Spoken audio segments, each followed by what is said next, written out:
Sawadee good morning. Welcome to Newsline. We're coming live to you as usual through NBT, Radio Thailand, FM 88, and also NBT World. It's Monday, March 30th of 2015. I'm Cholapansa Narula.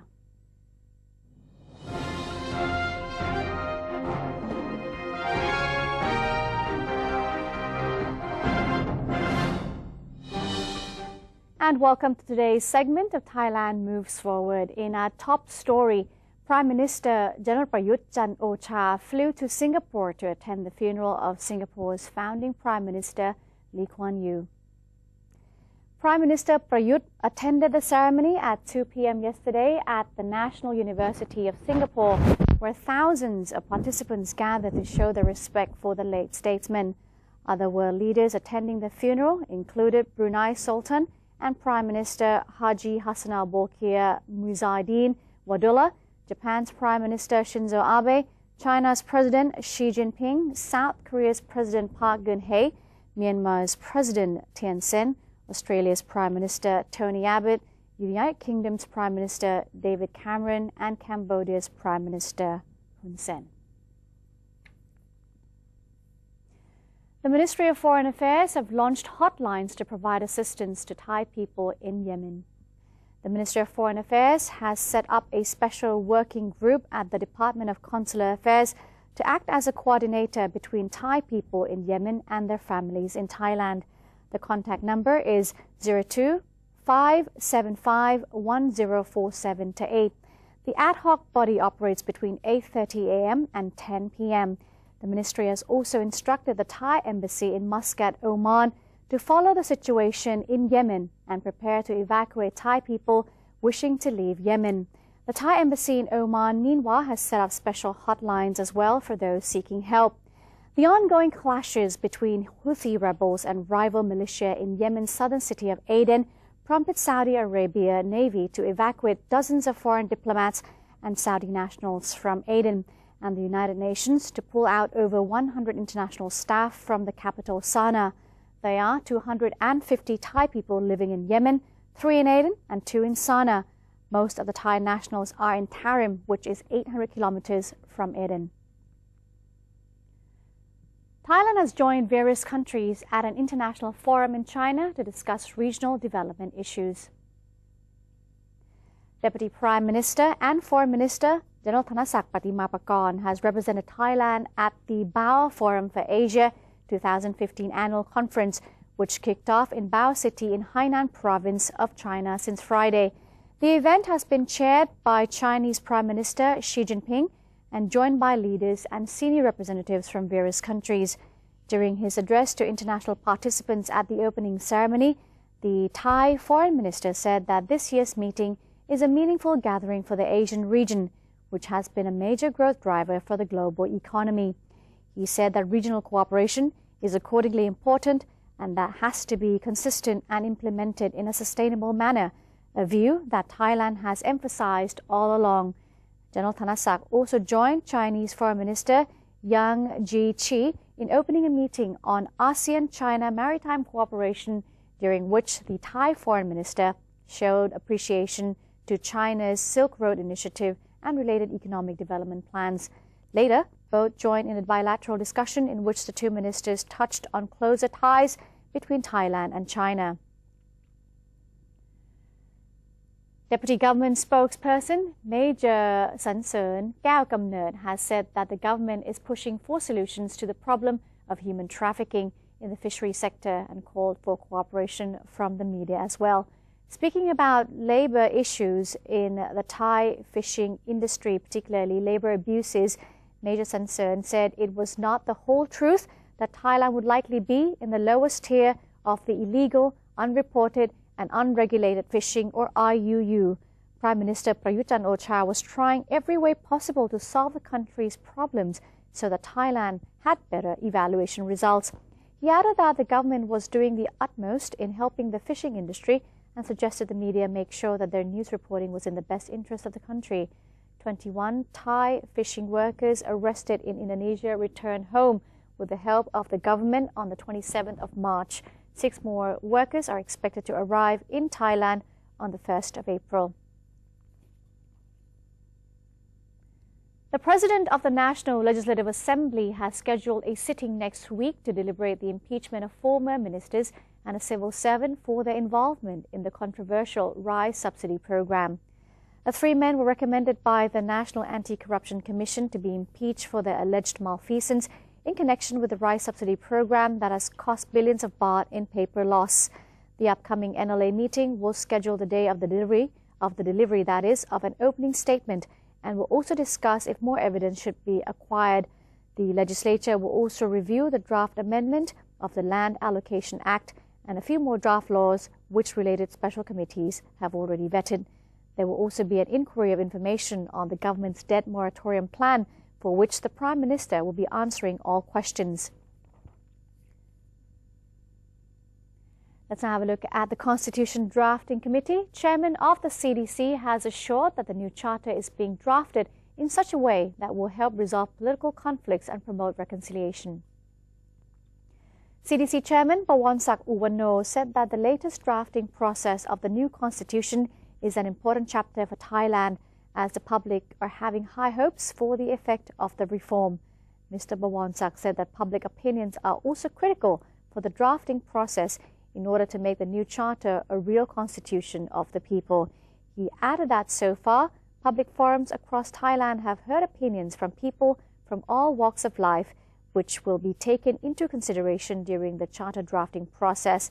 The CDC chairman went on to say that a part of the charter which involves the national reform and the reconciliation is a new element that has never been included in the previous charter.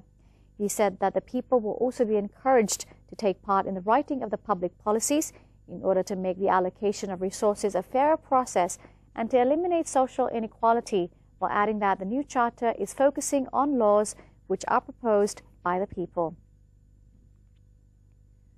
The Department of Agriculture, Ministry of Agriculture and Cooperatives has signed an MOU on the second phase cooperation on agricultural research and innovation development for commercial purposes with the National Innovation Agency. The agreement is with an aim of promoting and supporting research on agriculture, organic agriculture, and agricultural machinery being implemented for commercial purposes. Under the MOU, both sides will also exchange information and knowledge about research and innovation using agricultural technologies to farmers, government, and private sectors in order to enhance the quality of both fresh and processed agricultural products of the country. According to Kun Suwit Chaikirtiyot, Deputy Director General of the Department of Agriculture, the National Innovation Agency currently gives financial support to the private sector in both agricultural and service sector, as well as disseminates knowledge and facilitates product quality check processes. Examples of successful products developed by the private sector are orchids and aflatoxin virus test kits, nematode test kit, and technology to extend shelf life of mangosteen for exports. And now let's have a look at the tourism industry. Tourism agencies have greeted the government's plan to lift martial law with joy, saying that the move would help boost tourism. Tour agencies said the lifting of martial law would soothe foreign countries' worries over the country's safety, adding that this would encourage European tour companies, some of which have suspended sales of package tours to Thailand since May of last year, to resume their advertising campaign. Tour operators commented that the word martial law indeed had a psychological effect on foreign tourists, as many insurance companies refused to underwrite the risks related to martial law. Their comments came in reaction to a recent report that the government was considering replacing the martial law with Section 44 of the interim constitution to enable more freedom of political expression. According to Section 44, the National Council for Peace and Order's leader has the power to issue any order for the sake of the reforms in any field, the promotion of love and harmony among people. The leader also has the power to prevent, abate, or suppress any act which can be detrimental to national order or security, royal throne, national economy, or public administration, whether the act occurs inside or outside the kingdom. The orders issued are all deemed lawful, constitutional, and final. The Bangkok Suvarnabhumi Airport has been listed as the 8th best airport by the website edreams.com from the vote of online users. This is according to the airport director. The director of Suvarnabhumi Airport, Prapon Pathamagit Sakul, has revealed that eDreams.com, a European online travel website, has published the list of the top 10 best airports in the world, with Bangkok Suvarnabhumi Airport ranked at number 8. The Suvarnabhumi Airport has also been ranked as the 7th best airport for shopping and the 6th best airport for dining. The results were gathered from 18,200 users of eDreams.com, which are mainly Europeans who were surveyed on their experience of having visited large airports with capacities of over 9 million passengers per year around the world. The rankings were based on several criteria, including service staff, shops and retails, cleanliness and convenience as well. Meanwhile, the best airport in the world is Düsseldorf Airport in Germany, followed by San Francisco International Airport in the US and Stockholm Arlanda Airport in Sweden. The Suvarnabhumi Airport director has further said that Suvarnabhumi Airport always has been improving services and facilities in the airport, such as providing free wireless internet access and charging stations for electronic devices, implementation of information technology for taxi management and also taxi kiosk services, installing self-check-in kiosks and hosting entertainment activities for passengers throughout the year. As a treat for tourists and seafood lovers, Phetchaburi Province will be holding the 6th Mud Beach Festival in Ban Lam District early next month. The event features striking activities such as mud beach boxing, mud beach queen contest, a mud beach race, a cockle eating competition, and tour guide services for visitors seeking to experience the nature and lifestyle of villages in Ban Lam District. Aside from the fun-filled activities, fairgoers will also be able to shop for best-known products of Phetchaburi Province and try a variety of seafood freshly cooked by leading restaurants there. The project is expected to promote tourism in the area and boost income of the local people. The opening ceremony will be held on April 2nd at Ginkao Market. The festival will take place between April 2nd and April 11th, to end right before Songkran, that is. And that wraps up our Thailand Moves Forward edition for this Monday. Before we take a short break, let's have a look at the exchange rates and commodity prices. After that, Newsline will take a break, of course, and we'll return with international news. Don't go away.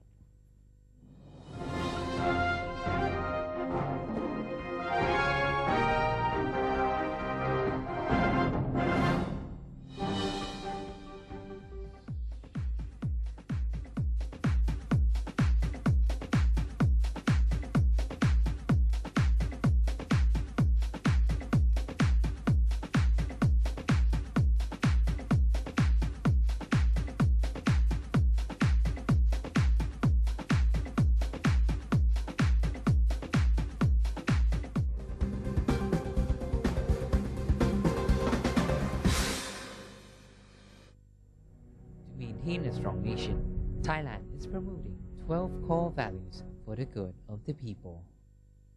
The 7th core value, understanding true democratic ideals with His Majesty the King as head of state.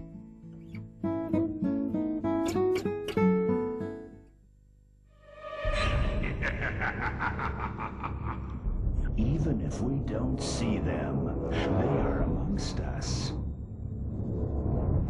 And they're hungry.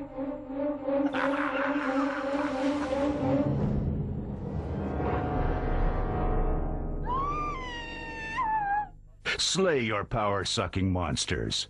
Take their power away. Think when you plug.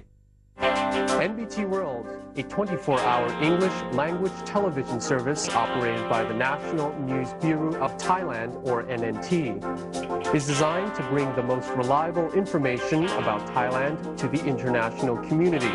NBT World is available on various platforms, including via C-band set-top boxes, GMMZ Channel 202, PSI Channel 272, and a live stream on thainews.prd.go.th/newsing.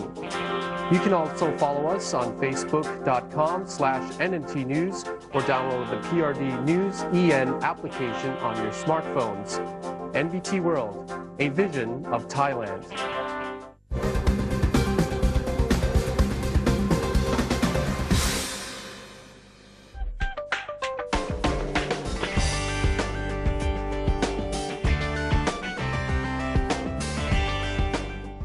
Welcome back to Newsline. In ASEAN and beyond, the establishment of Mesod Special Economic Zone has benefited not only the cross-border trade between Thailand and Myanmar, but also their border security. The Special Economic Zone offers a new attractive option for Burmese laborers. We learn more about the story in this report.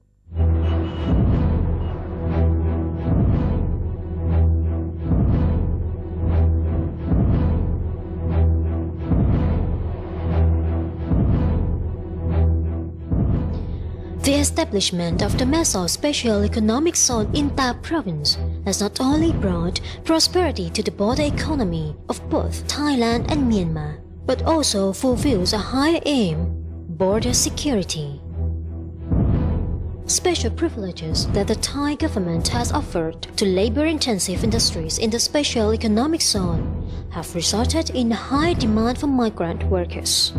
The jobs on offer here reduce the number of illegal Burmese migrants looking for a better income in Bangkok and Samut Sakhon. The commander of the Naresuan Task Force, who oversees security in Mesod District, explained that some of Burmese laborers who previously intended to find a job in the Thai capital have changed their minds. They are now working in Mesod for the same wage that they would have earned in Bangkok. But here, they can still go home every day. Now they have more time for their family, leading to a happier life. Moreover, they don't have to work clandestinely, meaning no more hiding from Thai authorities. Although job opportunities in Mesod have lessened the illegal labor problem to some extent, the Naresuan Task Force has still stepped up security in the area while regulating the cross-border trading system. Stricter inspections have been applied to warehouse standards and goods transfers. Officials are ordered to be careful in their jobs, making sure all goods delivered over the border are legal and that all groups of people from both countries will get equal benefit from the development of the Special Economic Zone as designated by law.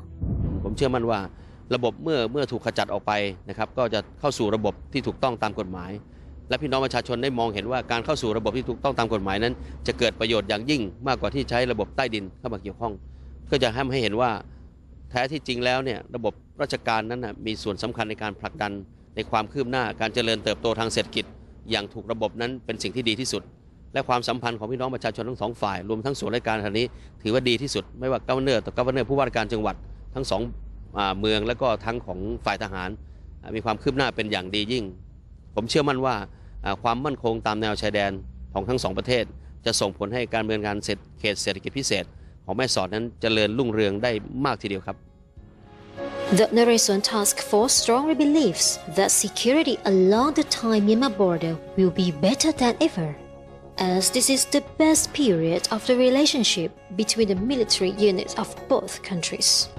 resulting in tightened security at the border. The same situation is seen on the economic front, with people on both sides exchanging visits for a better relationship and trade.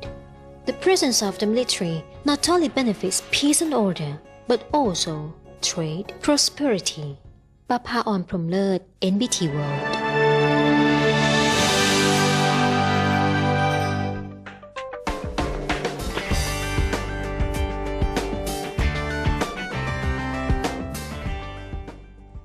Chinese Foreign Minister Wang Yi arrived in the Swiss city of Lausanne on Sunday to join the ongoing Iran nuclear talks in an effort to push forward the expected framework agreement.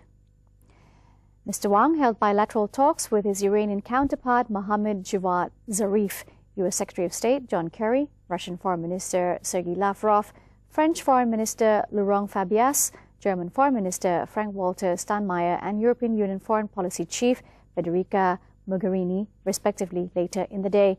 As all the top diplomats of the P5+1 group, namely the US, Britain, China, France, Russia and Germany, have gathered in Lausanne, there are increasing signs that a framework agreement might be reached before the March 31st deadline. The six world powers have been negotiating with Iran very frequently since the beginning of 2015 in an effort to put Iran's nuclear program under international control. And that's all the time we have for today's edition of Newsline. If you do have any suggestions or comments, please write to us. The email address is now appearing on your screen. It's newsline.nbt@gmail.com. Today we end the program taking you to China to have a look at the world's only captivity-born panda triplets turning 8 months. I'm Cholapan Sanarula. Until then, goodbye. สวัสดีค่ะ